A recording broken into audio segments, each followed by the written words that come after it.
What is up, guys? It is Katie, and it has been a long week for me. I don't know how it's been for you guys, but my week has been crazy. And I have been really focusing on a midterm that I have for one of my classes, and it's a month-long class, and there's just so much information packed in. And yeah, that was probably one of the hardest tests I've ever taken in my life. Also, like, practicum is going well. I'm getting my footing and getting established there, and I'm super excited. I think my first client that I had, I was, like, so nervous, and I evaluated the heck out of that session, like, afterwards. But I found out that my client actually referred a friend to me, so I'm like, okay, I must have done something right. So that's exciting. Getting more clientele and doing the work, and I'm excited about it. I really love the place that I'm at, and things are going well. I'm also doing a motorcycle safety course this weekend, like all weekend long. Crazy. I'm honestly just really wanted to take it, so pretty much just to kind of brush up on my skills a little bit, since it's been a while since I rode the motorcycle. So why not?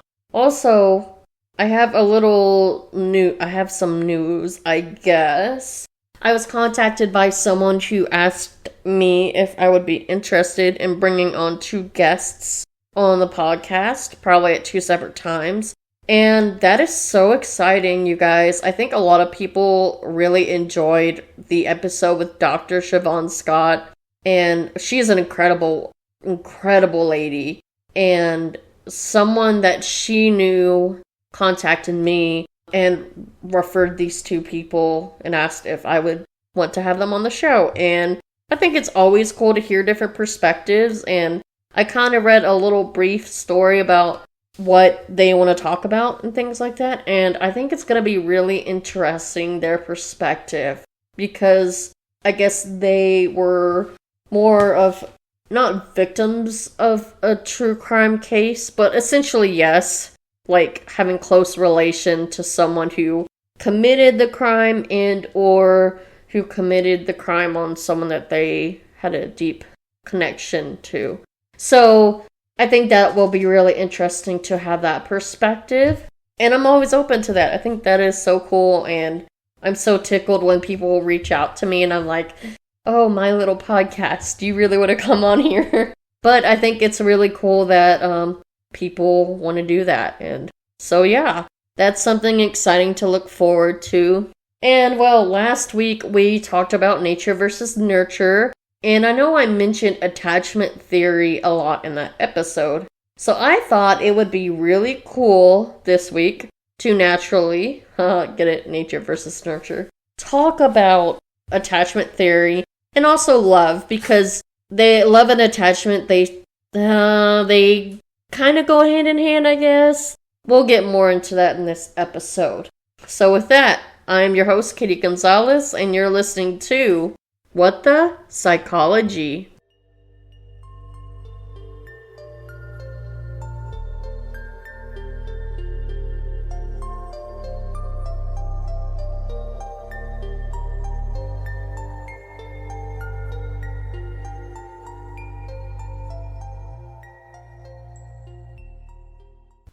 Okay, so let's first start out with love.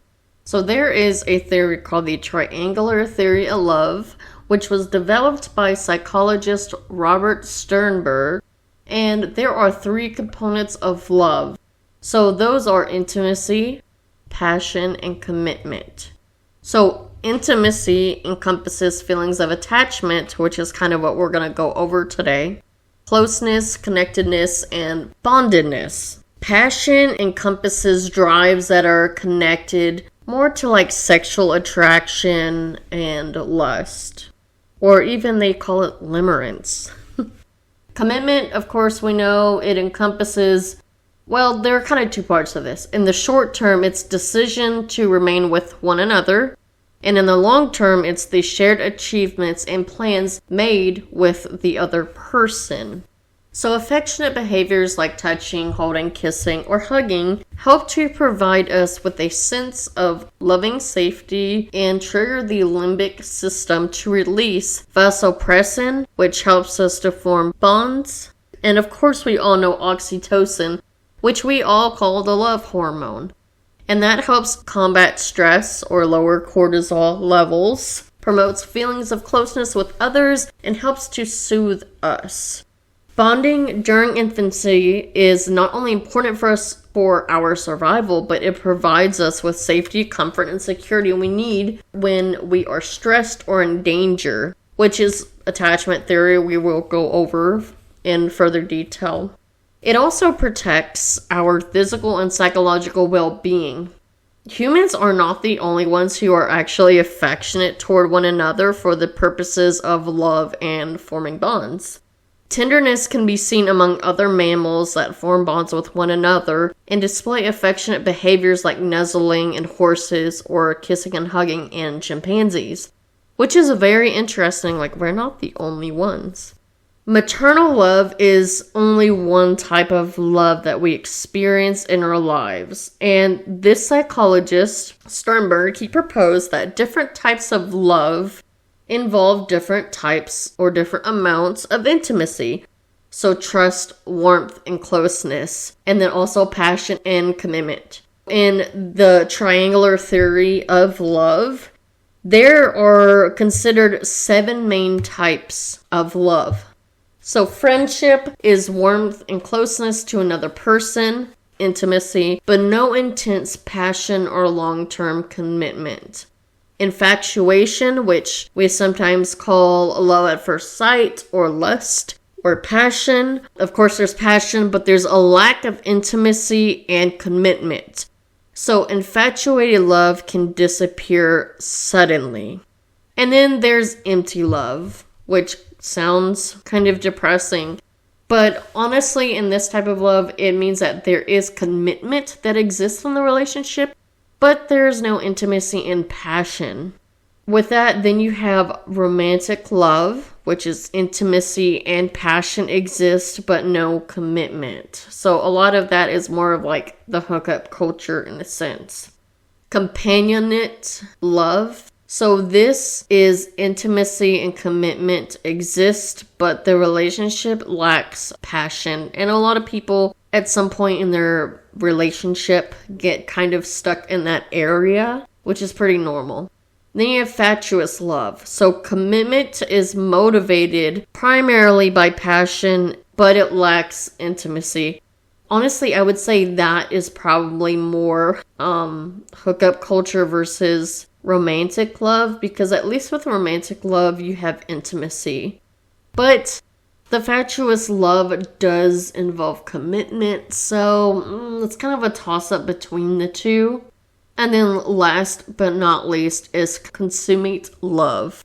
This is the ideal relationship because this involves all 3 elements. You have intimacy, passion, and commitment. Probably the type of relationship we are all looking for. Now, there are studies and evidence that early bonding and attachment that we form with our parents when we are young, they play a key role in how we form romantic relationships and bonds later in life.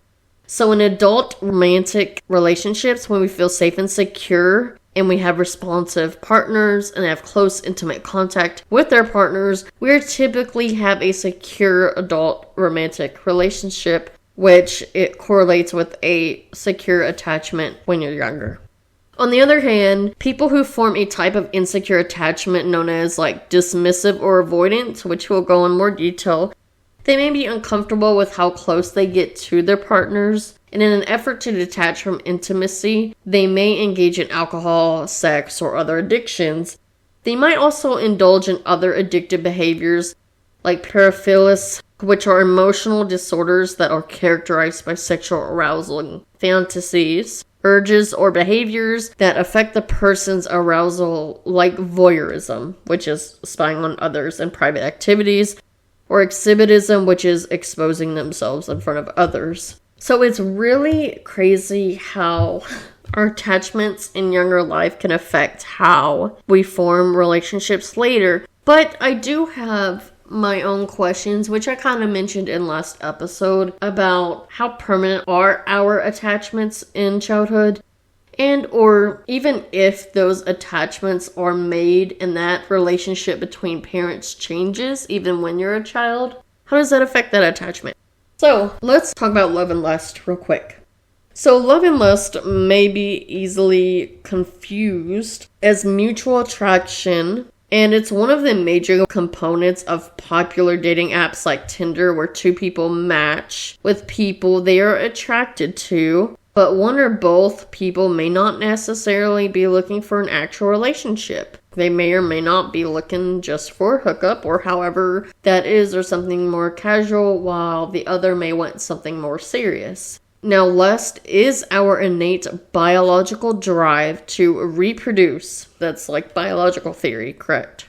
So it's also present and drives our sexual attraction and need for gratification. So our hormones or androgens, like testosterone and estrogen, they kick in when we are teenagers, which we all know is that lovely time of development called puberty. And it's not soon after that many of us kind of have our first kiss, hopefully. If you're that young and have your first kiss. I think I was a little bit older, but I digress. Many of our primitive biological drives to reproduce are driven by the need for gratification or lust, It's pretty much what that is. Now, in a relationship, it is true that someone may be lusting while the other confuses the other's attraction for their desire to form and commit to a relationship. Although we may be initially driven by our drive, our sex drive, our lust, or our attraction, simply being attracted to someone doesn't mean that a romance or a relationship will advance or last very long. Which is the reason why there's those 7 different types of love. So, falling in love. Let's talk about this because it's fun. We know that falling in love biologically can activate the reward system. So some people may compare the initial stage of falling in love as being similar to the high produced by cocaine. So that's because infatuation is characterized by intense cravings to see or talk to someone that you are smitten by, and the desires to be closer to them. When we are first falling in love, our attraction is driven by changes in our brain chemicals. And there are a few of these. Dopamine increases, which we know that is also a big component in many type of drugs, like illegal drugs, such as illegal substances. And the increase in dopamine actually motivates us to seek and maintain a relationship with a preferred romantic partner. This is natural dopamine, not just us taking a drug and it being increased or decreased. Norepinephrine gives us a rush of excitement, nervousness, energy, and motivation to pursue our romantic partner. This also produces physical symptoms like a racing heart, flushed skin, and those oh-so-sweaty palms that we sometimes get. Serotonin. We all know serotonin is pretty much linked to mood and a lot of people with depression. That's a whole other topic, but that's where we mainly see serotonin mentioned.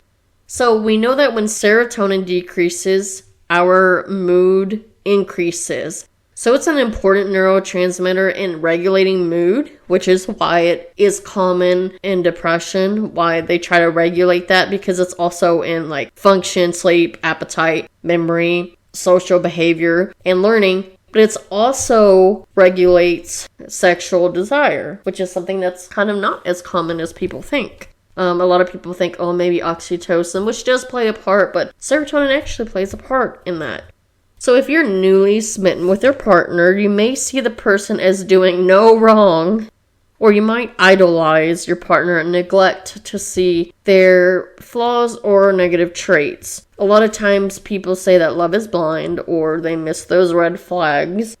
And despite the pleasurable and enjoyable state, infatuation is only temporary, and the elated and euphoric feeling does wear off anywhere after a few months to several years. And it's definitely not what makes people stay together for the long term. And that's why I think it is important when you're meeting someone new, yes, you may be super attracted to them and infatuated, but it's also good to get to know them on a personal level, ask questions, and find out their values. Those important things that are important to you need to line up what's important to them. Is religion important? Do you guys want to ever get married? Do you ever want to have kids? What are your future goals, your career goals? How do you want to raise children if you want them? A big thing that we typically don't talk about is how do you deal with conflict in conversations? How do you express your emotions? Things like that are important to talk about, but often we just don't. So, what makes love last? So, couples do reach the attachment stage, a longer lasting commitment that is also known as companion love. So, this is one that I went over. It's when two romantic partners believe that their relationship is going to last for the long term. Attachments are then strengthened because of the release of oxytocin and vasopressin during intimacy and other affectionate behaviors. These same neuropeptides that are released when we are children and help us form a bond with our mother or primary caregiver. That's why it's so important that attachment is formed when you're younger. When it comes to liking someone versus loving someone, psychologist Zick, that's such a cool name, Rubin, he proposed that romantic love is made up of 3 elements: attachment, caring, and intimacy. So this is a different theory, but we're going to go over it. He believed that sometimes we experience a great amount of appreciation and admiration for others. We enjoy spending time with that person and want to be around them, but this doesn't necessarily qualify as love. Sometimes it's referred to as liking. So that's kind of, I don't want to say when you friend zone someone, but maybe when you friend zone someone. Maybe you find out the values don't match up, or maybe there's not that passion, or maybe you're just better off as friends. So love, on the other hand, is so much deeper than liking. It's more intense, includes a strong desire for physical intimacy and contact. People who are in like, they enjoy each other's company. But those who are in love care as much about the other person's needs as their own. So that's like a better way of kind of describing it. So attachment is the need to receive care, approval, and physical contact with another person. We know that the attachment we form in childhood plays a role in how we are in relationships in the future. With that, I mean, there's other theories on these. There's a book called Colors of Love by psychologist John Lee, and it compares styles of love to like a color wheel. And like there are 3 primary colors. There are 3 primary styles of love. So eros, the term eros, it's a Greek word meaning passionate or erotic. So we know that that involves physical and emotional passion, which I love that it mentions emotional passion because that, I think, is just as important. Ludos, which comes from Greek word meaning game, and as soon as I read this, I was like, Luda? Like ludicrous. But anyway, that's just me being weird. So that means game, and this form of love is conceived as like playful and fun, but not necessarily serious. And those who exhibit this form of love are not ready for commitment and are kind of wary of too much intimacy. Those are people that are more wanting just to have maybe a girlfriend and not commit. And they just kind of want to have fun and they don't want to talk about anything serious. They don't want that much intimacy, but maybe they want more of that passion. And then last is storge, and I hope I'm pronouncing this right. It stems from Greek, also meaning natural affection. So this form of love is often represented by familial love between parents and children, siblings, extended family members, friends. This can be out of friendship, like I said, where people who share interests and commitments gradually develop affectionate for one another. Continuing this color wheel analogy, Lee proposed that just as the primary colors can be combined and created with complementary colors, these 3 styles of love can be combined and create 9 different secondary love styles. Let's go through this. So, the 3 types: Eros, loving an ideal person; Ludos, love is a game; and then storge, love is friendship, okay? Now, secondary styles, mania, which it's funny because mania in the psychological terms means something completely different. But this is when you mix eros and ludos, is obsessive love. So love is a game and love ideal. Pragma, which is ludos and storge. So love is a game and friendship. So realistic and practical love. Agape, which is eros and storge. So friendship and ideal love is selfless love. And agape is actually used in the Bible a lot too, and it's supposed to mean like sacrificial love, selflessness love. It's the highest form of all-encompassing love. So now that we talked about love, let's talk about attachment. So what is attachment? So it is defined as lasting psychological connectedness between human beings, and it may be considered interchangeable with concepts such as affectional bond and emotional bond. So human beings' first attachment is often established during infancy with their primary caregiver. However, it must be noted that attachment is not unique to infant caregiver relationships, but may also be present in other forms of social relationships. I think that is so important because if you grew up in a very insecure, attached home, you can work on yourself and still have healthy relationships with other people outside of that. I think that is very important to note. There are attachments of various kinds. They're formed through repeated active attachment behaviors or attachment transactions. It's a continuing process of seeking and maintaining a certain level of proximity to another specified individual. So because caregivers vary in their levels of sensitivity and responsiveness, which are very important to forming attachment, not all infants attach to caregivers in the same ways. And what I think is so crazy is not even too long ago, parents were told when your babies cry, let them cry. Don't pick them up. Don't coddle them. Don't respond to them. But through research, we've learned how dangerous that is and how they won't form a healthy attachment to their caregiver. The attachment theory does originate with John Bowlby. And in the 1930s, he worked as a psychiatrist in a child guidance clinic in London, and he treated many emotionally disturbed children. So this experience led him to consider the importance of the child's relationship with their moms or their caregivers when it came to social, emotional, and cognitive development. Specifically, it shaped his belief about the link between early infant separations with the mother and later maladjustment, and also led Bowlby to formulate his own attachment theory.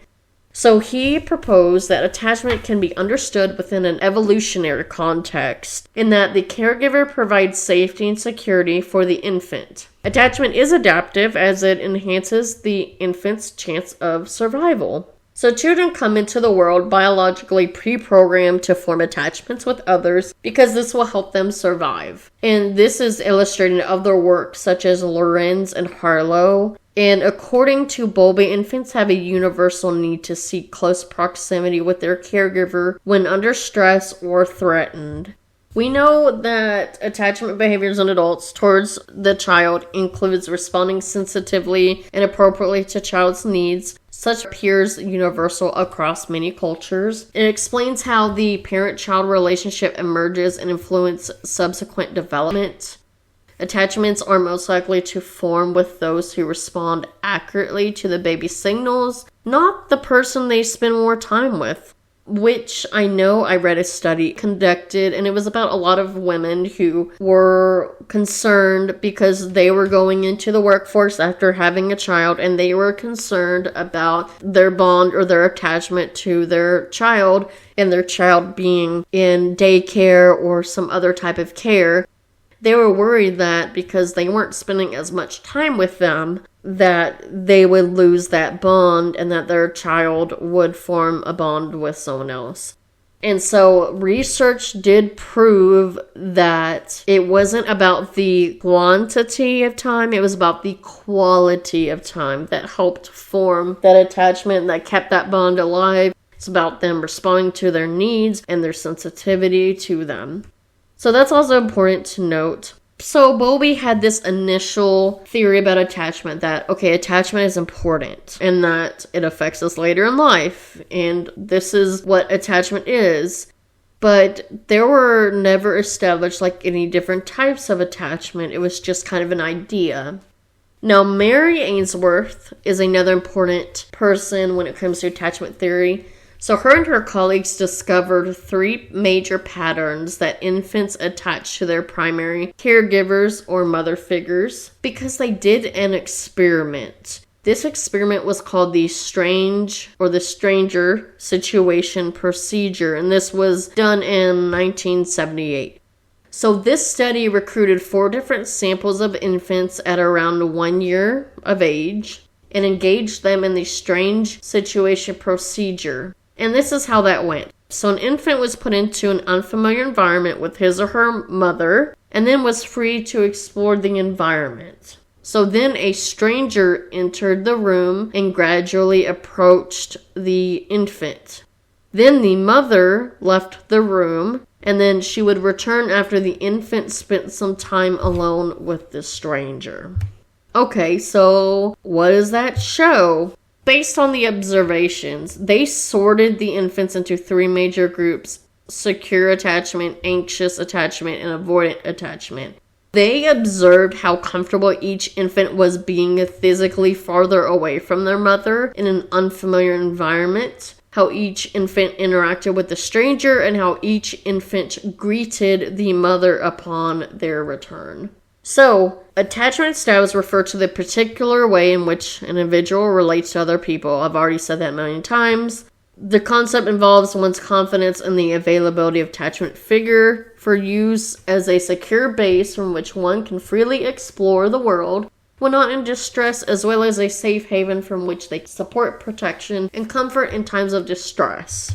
Long-winded definition there. I want to go over the different types of attachment, and there's actually been, I think, a 4th added to this. So secure attachment is characterized by trust and adaptive response to being abandoned and the relief that one is worthy of love. So an infant with a secure attachment is characterized as actively seeking and maintaining proximity with the mother, especially during the reunion episode. So the infant may or may not be friendly with the stranger, but they always showed more interest in interacting with the mom. And additionally, during the same situation, the infant tended to be slightly distressed during separation from the mother, but the infant rarely cried. Ainsworth and colleagues, they interpreted infants who were securely attached to their mothers. They showed less anxiousness and more positive attitudes towards the relationship. That was likely because they believed that their mothers would respond toward their needs and take care of them. So the next one is anxious or ambivalent attachment. So these are characterized by a concern that others will not reciprocate one's desire for intimacy. So this is caused when an infant learns that their caregiver or parent is unreliable and does not consistently provide responsive care towards their needs. So an anxiously attached infant is characterized as being somewhat ambivalent and resistant to the mother. The infant often demonstrates signs of resisting interactions with the mother, especially during the strange situation reunion episode. However, once contact with the mother was gained, the infant also showed strong intentions to maintain such contact. Overall, ambivalent infants also seem to display maladaptive behaviors throughout the strange situation. And Ainsworth and colleagues found that ambivalent infants were anxious and unconfident about their mother's responsiveness, and their mothers were observed to lack the fine sense of timing in responding to the infant's needs. As adults, those that have an anxious, preoccupied attachment style are overly concerned with the uncertainty of a relationship, and they hold a negative working model of self and a positive working model of others. Sounds like a few people I know. So the next one is avoidant attachment. Children with avoidant attachment styles tend to avoid interaction with the caregiver, and they show no distress during separation.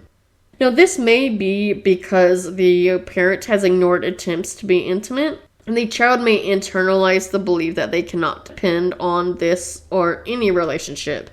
An infant with an avoidant attachment was characterized as displaying little to no tendency of seeking proximity with the mother. And the infant often showed no distress during separation with the mother, interacted with the stranger similarly to how they would react with the mother, and show slight signs of avoidance, so turning away, avoiding eye contact, etc., when reuniting with the mother.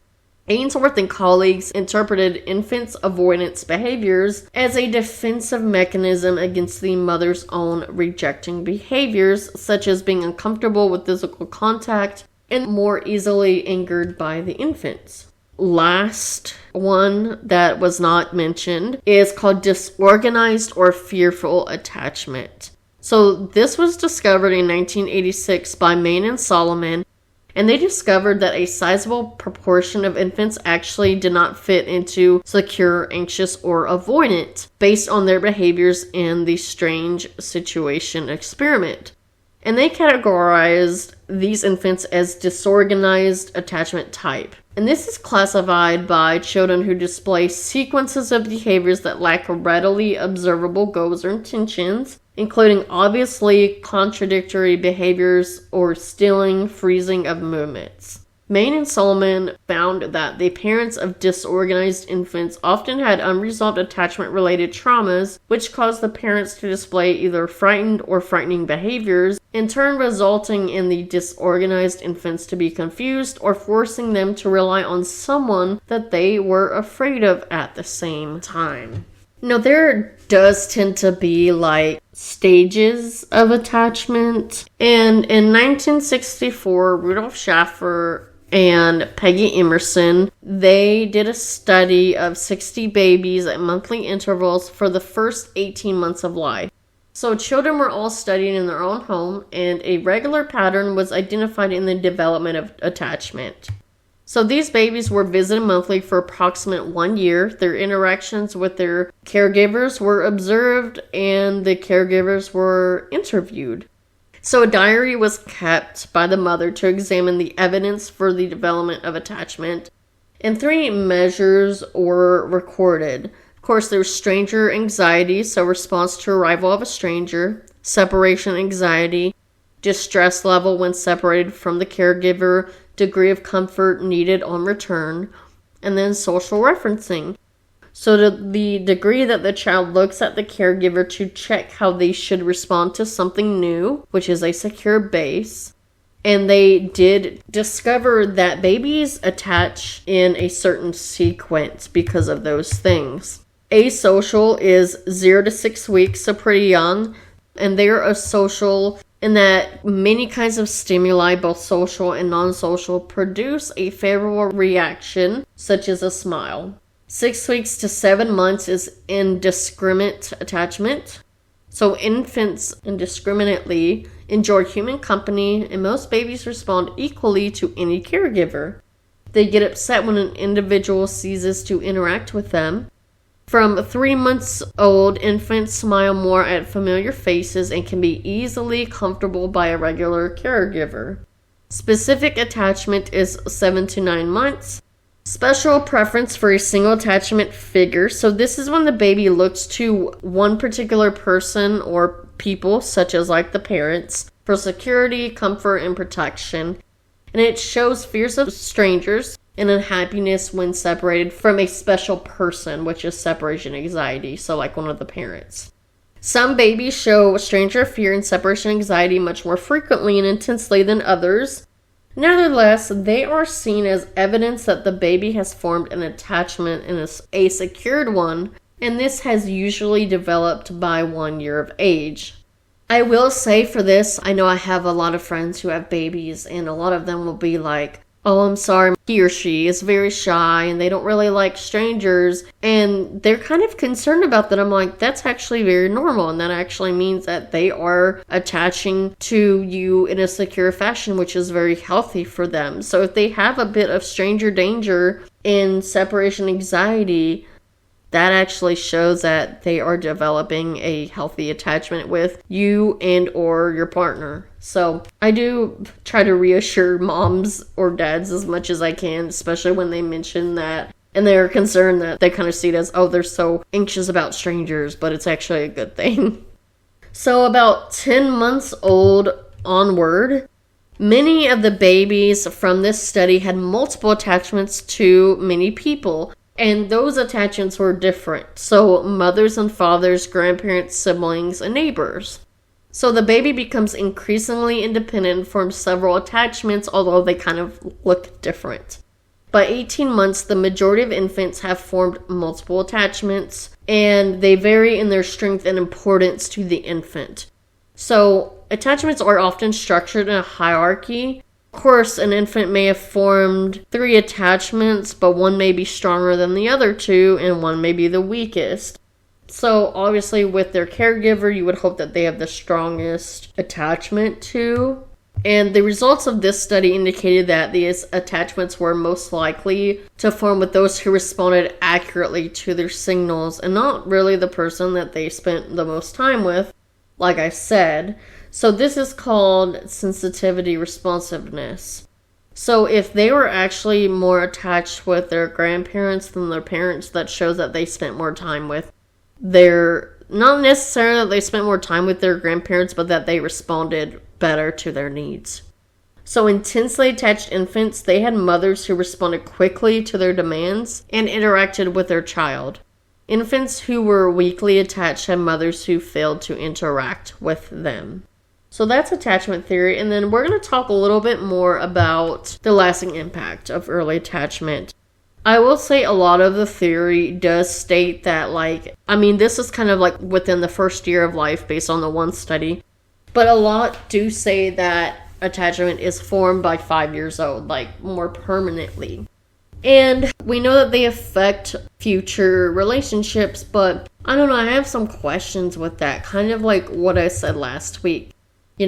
What happens if you're securely attached to your caregiver and then things change and say they, go to jail or something? Does that affect the attachment? Because if it was permanently formed and secure and then they suddenly leave one day, does that affect their attachment?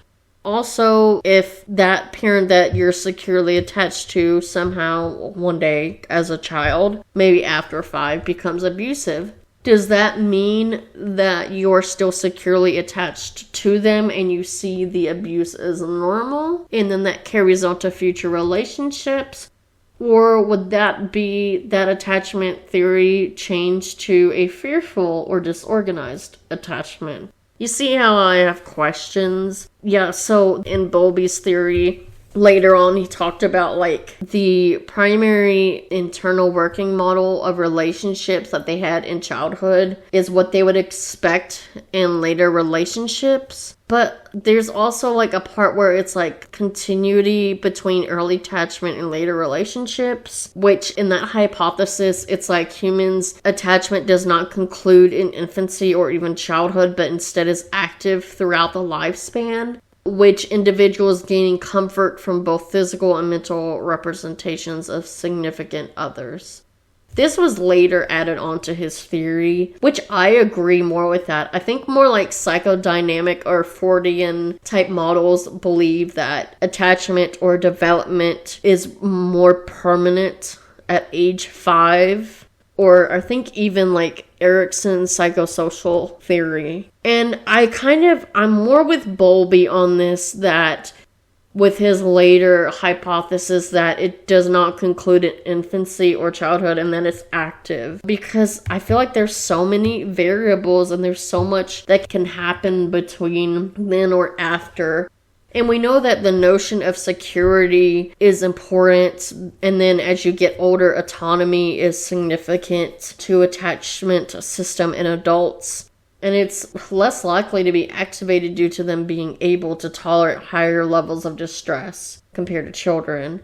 And then also, like I said, at that one study that was 10 months old, that they showed that different attachment bonds were formed with different other people. And we know that attachment bonds can be formed during periods of distress or even periods of goals, achievement, and exploration. I think that's going to conclude our talk about attachment.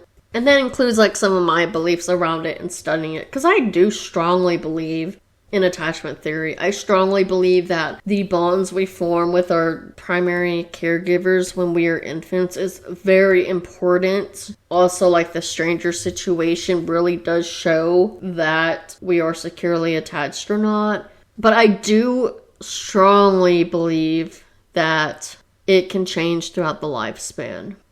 So with that, I'm your host, Katie Gonzalez, and you're listening to What the Psychology. Stay psyched, y'all!